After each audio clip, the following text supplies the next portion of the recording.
We the Gamers. .com.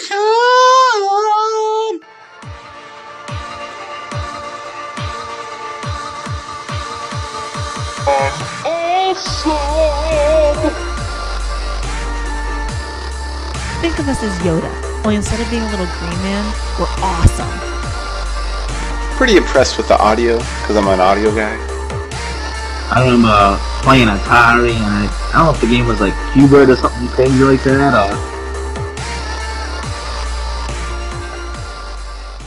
Hey, welcome to the WTG podcast, also known as We the Gamers. This podcast will go up on Unarmed Project's YouTube channel, which is also my YouTube channel, along with We the Gamers YouTube channel. So we're gonna go let our guests introduce themselves. Hey, my name is Vince Caso. I play Bladezz on the show The Guild. All right, Matt. What's up? My name is Matt. Some of you might know me as Hero from StarCraft 2, creator of Dragon Quest RPG. Other than that, really don't do anything. All right, sweet. All right, so we're gonna be talking about the guild and other stuff that Vince has projects with, and you can follow him on Twitter at Vince Caso, and then you can follow me on Twitter at Tyler Winku, and then follow Unarmed Projects at Twitter, and then follow We the Gamers at Twitter as well. So before we get into the guild and stuff, you recently gone to a bunch of conventions and stuff, and I was wondering what's the atmosphere there when you go there, like your fans and stuff? Yeah. You know, it's so variable between conventions. You have the ones like Comic-Con, which are a massive cluster screw of people and booths, and it's just 24-hour sardine can, basically.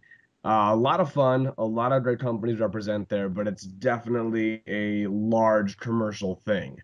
And then you have cons like Dragon Con, Yeah. which are fan run. They're very fan oriented. They're not commercial or corporate, and it's much more of a relaxed environment, much more of a party con as well Nice. Yeah. than Comic Con is.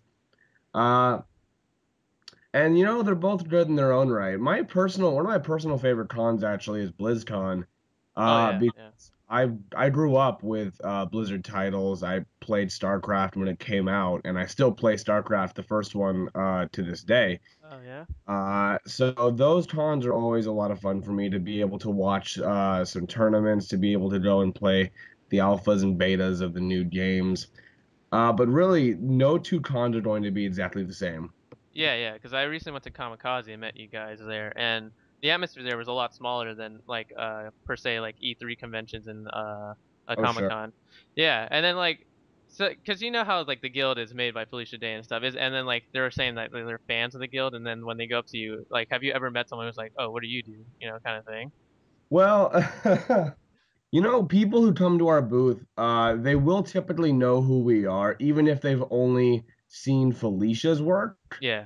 They will be vaguely familiar with us, having at least seen some advert for the guild, heard about it from a friend or something. So they may not really know us, but they will be familiar with the show, and we usually can get them to watch it because it's awesome. Yeah, yeah, yeah, no doubt. I've been watching it since when it first started. All right, so this leads me to the next topic of the guild cast and crew environment. What's it like when you're filming? Like, since most of the time you guys film is like during the summer, so it's hot as hell, you know? Oh yeah. Well, we were exposed to all new, unprecedented levels of heat this year. We did not know that the Earth could become this hot with filming, actually, but we were swiftly taught a lesson. We shot a lot of stuff outdoors. Oh yeah. In Pasadena is actually where Codex's the office is, the gaming headquarters. Yeah. Um, and so it's a bit more inland, and it's during the summer, and it was just pounding hot. Really, I think the guy who had it worst is Vork, and I cannot tell you why yet, but you will see pretty shortly I think a few episodes from now, exactly what he had to go through, and it was just absolute murder. Oh yeah. So did you have like people like makeup artists running around, or like people like keeping you hydrated the whole time, you know? Oh yeah, we had a couple makeup people on set, as we usually do, and we had a lot of water being consumed, a lot of coolers all over the place, and we also had a lot of extras this season, similar to season 5 at the con, where we had an unprecedented number of extras. We also had a lot of people here at the gaming headquarters for various reasons, as you will see later in the series. But we had to build like holding areas for them, and we had to put them certain places because if they stood outside for too long, they would melt. Yeah, And yeah. a puddle of extra is not of much use to us, so we gotta take care of them. Yeah, that sounds good. So before we get into like, what to expect from season 6, if you can give us a little hints and stuff, but season 1 through 5 recap, like the quality goes up every year because you guys are getting funded more money. So like, what are some of your best moments, that you had while on the show, like filming and stuff?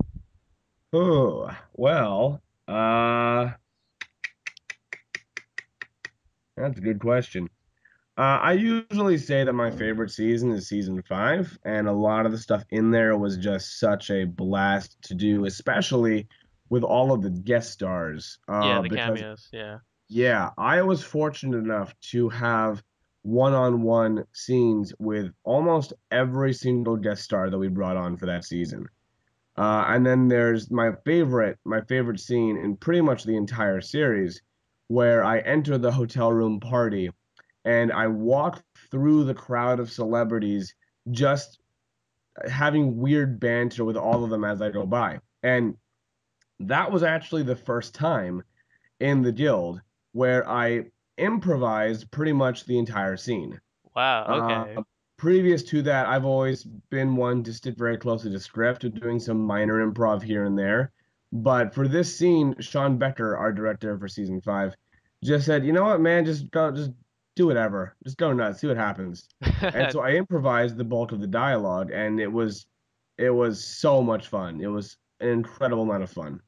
Okay, so since you had to improv it, so I'm assuming the cameos as well, improv it, like all the celebrities improv their own lines as well. Well, for that scene, that was a scene where I'm walking through the crowd and they're all completely ignoring me. Oh, that's right. So they were having like their own little conversations amongst themselves, but they weren't actually reacting to me because I'm a loser. Yeah, yeah, that's right. It's a cheesy beard. Yeah. All right, so leading to season 6, Codex gets her job and stuff, and then you still have problems with Bruiser from the Oh yeah. Axis of Anarchy we saw in episode 1. That's like the first 15 seconds of episode 1 right there. Blade's getting his ass handed to him. Yeah.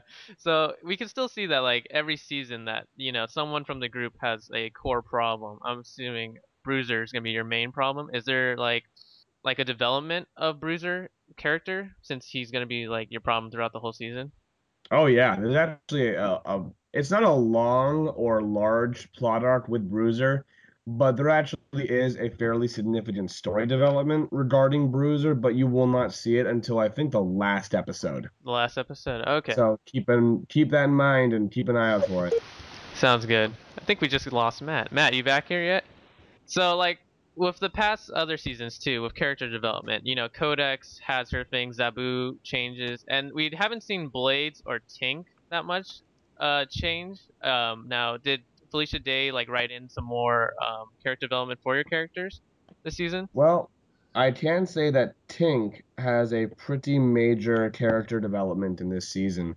Blades does not. Oh well, that's too bad. You know what? Throughout the entire show, Blades is Blades. Yeah, there's Like no as changing far as it. Blades goes, he is pretty much that's really what he is, and that's really all I can expect him to be. That sounds good. So you will never stop seeing Blades simply being Blades. All right, that sounds good. So you own your own company. Is there any upcoming projects for yourself soon? You mean acting wise or otherwise? Acting wise, otherwise, wherever you feel like. Well, yeah, I mean, acting wise, I'm currently attached to a show being pitched to HBO as one of the leads. Oh, sweet. And I'm also attached as the lead voice for a cartoon in pre-production, and I'm recording a video game in a few months. Oh, sweet. So I have quite a bit going on. I can't, unfortunately, divulge too many details. That's all right. That's all right. But I do have plenty coming down the pipeline. Mm. As far as my company goes, yeah, I started that a good few months ago now after about 4 years in the marketing field and business dev field. And it's basically a full service online marketing firm. So what we do is we offer to any company who is interested, anyone who wants to get their brand out there, get their products or services out there. We do full service marketing, things like search engine optimization, social media, blogging, web design, web dev, article marketing, press release marketing. Every aspect of marketing that can be done online, we will generally cover, All as right. well as reputation management and more specified services like that. The company is called New Era Marketing Services, and our website is neweramarketingservices.com. Currently, it's being polished up due to some changes with our service, but it will be live in likely a few days, and people can go there and see what it's all about. Yeah. Awesome. So, at Kamikaze, you said that you were a major book reader. Like, what are your favorite types of genre of books? Generally, my favorite types of books, I really love mystery. I adore mystery. I love puzzles. I love things that need to be solved. So a very well-written mystery, which can be very difficult to do, Yeah. is always appealing to me. I really enjoy sci-fi, one of my favorite genres by far. I have a passive enjoyment of fantasy. I don't know. Fantasy it has to be a very specific kind of book to really grab me if it's in the fantasy genre. Yeah. Aside from that, I'm not so much interested in books that depict things that are too, I don't know if I'm using this word right. This is kind of hard to explain, but books that depict something that is too realistic or too something that could happen in someone's everyday life. I want to be taken somewhere kind of fantastic. Yeah. I know. I see. I get that. For me, yeah, generally it's sci-fi and mystery are two of my all-time faves. All right. That sounds good.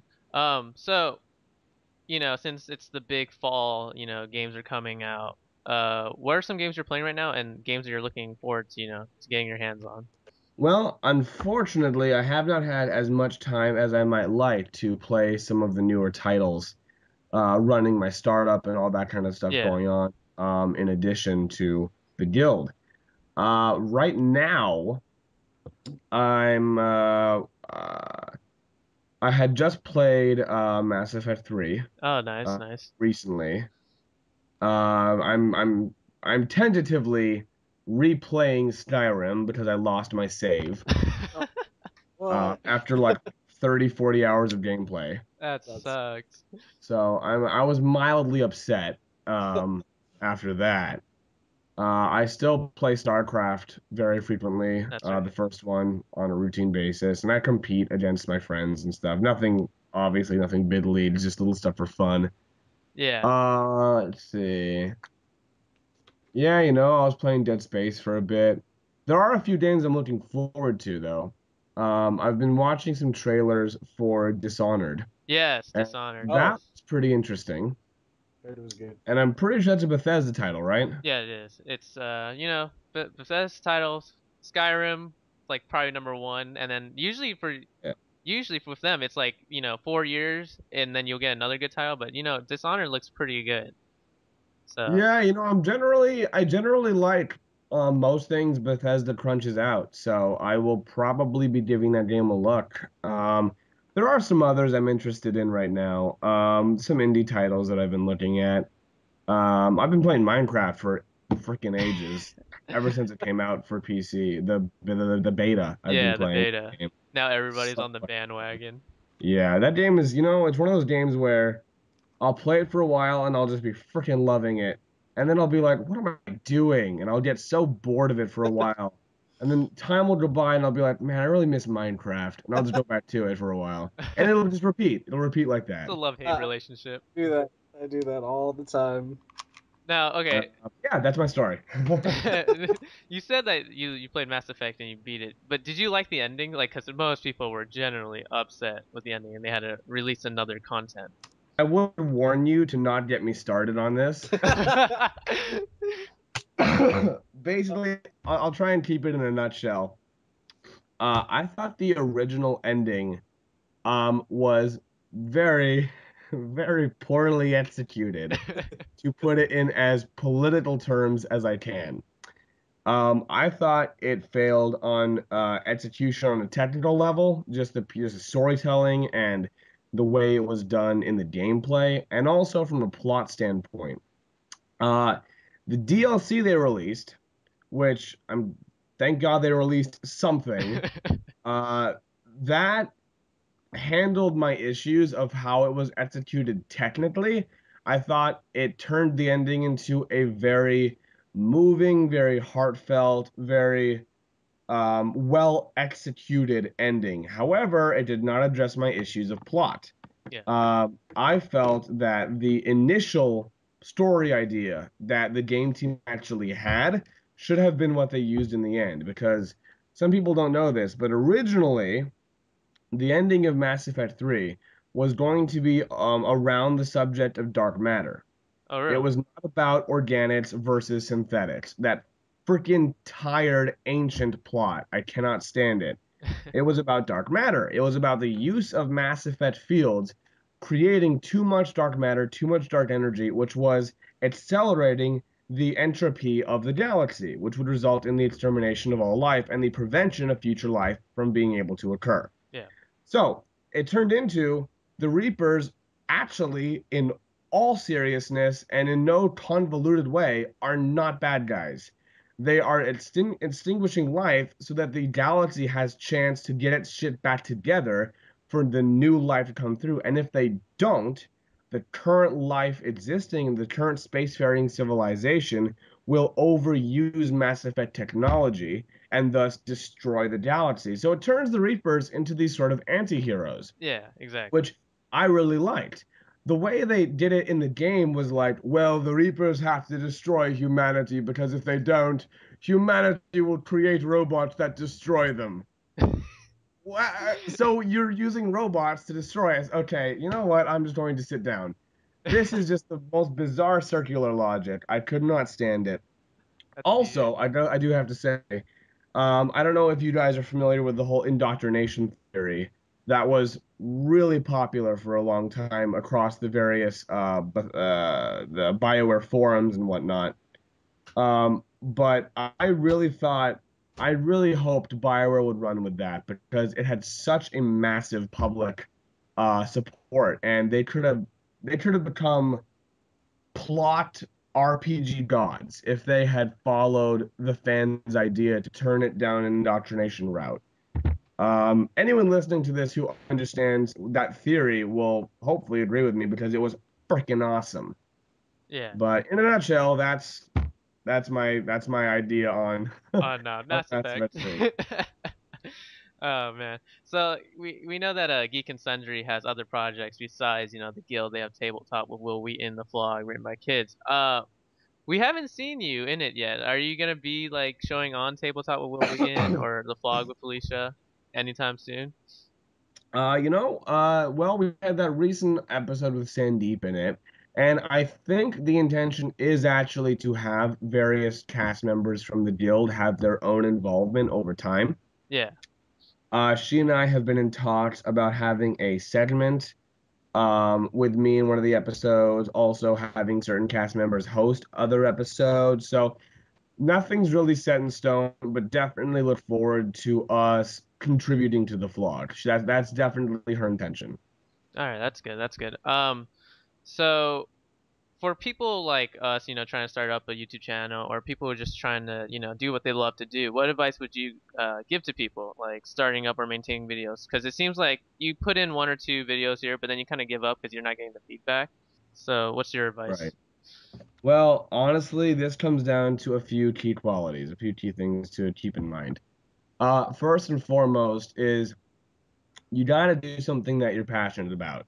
You gotta do something that actually means something to you. Because if you don't, if you're just doing it for, you're trying to make some money out of it, you're trying to do X, Y, or Z, and it's not something that you actually care that much about, it's going to be very difficult. It's going to be soul crushing, and you're going to have a hard time keeping up with it.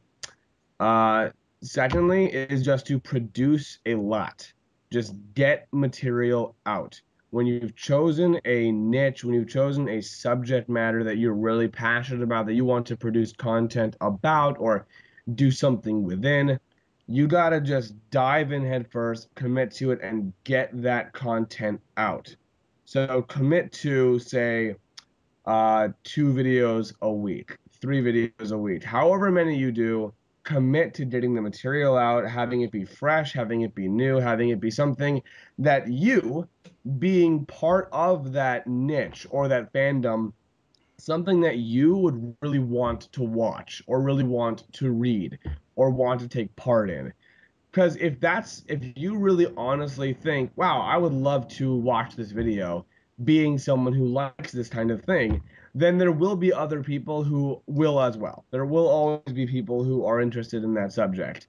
Then once you've got people watching it, pay attention to your fan base, pay attention to your followers for the kind of material that they like, you know? Yeah. Survey them routinely, see what it is they may want to see from you in the future, ways you can improve your content, improve the production value of it, and just over time continue to refine and zero in on exactly what it is that that market, that niche wants to consume. And very shortly, over time, you will have a specific and yet extremely highly appealing product or service or channel or what have you that is very consumable by that niche, and you will become popular if you just follow that dedicatedly and really stick with it. Yeah, no doubt. That sounds perfectly. So we know you guys just finished filming season 6, but is there a hint for season 7? What? Hmm. Interesting question, sir. Uh, right now, for all intents and purposes, no. No. All right. Uh, we got season 6 rolling out. Plans for season 7, if they do or do not exist, what they are or are not, I literally have no freaking clue. This kind of stuff is typically not revealed to the actors until we're about to shoot. Shoot, exactly. So we'll get like an idea of, oh yeah, we're doing another season. Okay, cool. But plot-wise, we're not going to know what the plot is until maybe a week before our table read, and the table read is usually only a week or two before we shoot. Sounds good. All right. Well, a few more things before we close out the podcast. Well, since you said there's no hint, well, I was gonna be like, oh, you can always call me to be an extra, but that's kind of going down the drain now. So besides that, you're also a magician, I heard, right? Oh yeah. Now, is it just like card tricks, or is it like the drapes and you like make things appear kind of thing? I'm not really one for the grand illusion, stage magic kind of stuff. I prefer the material that can be done anywhere, anytime, at the drop of a hat for anyone. The real sort of impromptu, close up. Some people call, street magic, Street magic, like David. Street magic, man, yeah. Yeah. I don't know what that was. I went urban for a second there. But mostly cards. I do some coin work. I've done some rope work in the past, but that's more tailored to like a parlor setting. But yeah, I don't use gimmicks. I don't use like machinery or trick decks. I think it's cheating. All of my material is sleight of hand, and I do a lot of big flourishy stuff too, like big like card fans and the massive waterfall type things, which you've seen some of on the show. Yeah. But that's really my forte. All right. So the last question before we go into the closing stuff. So you guys put out, I think, was it 3 music videos? Yeah. So are you guys hinting on like another music video anytime soon for this season, or no? I think the last one you guys did was "I'm the One That's Cool," right?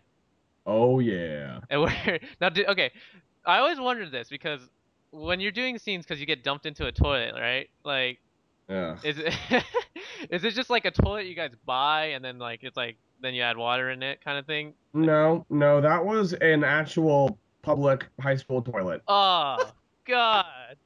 Nice. There you go. True commitment. Yeah, we cleaned it very thoroughly for about an hour before doing that scene. But yes, that was an actual used public high school toilet in a public high school. Oh god, that just sounds pretty bad. The things you It's do. awesome. All right, The so things I do for this show. yeah, very true. Seriously. I can't even get over that. All right, so we're gonna close right now, guys. Thank you. Thanks to Vince for joining us on our podcast at WTG Podcast, also known as We the Gamers. Once again, you can follow me on Twitter at Tyler Winku. You can also follow Vince at Vince Caso and his New Era at Twitter, I believe, right? Yeah, I mean, neweramarketingservices.com is the best place to find us. We do have a Twitter account that we literally just put up, so there's nothing there. But the website will give you all the data. All right, sounds good. So we'll have that under shared topic under the YouTube channel. So once again, thank you, Vince, and good night, everyone. Thank you.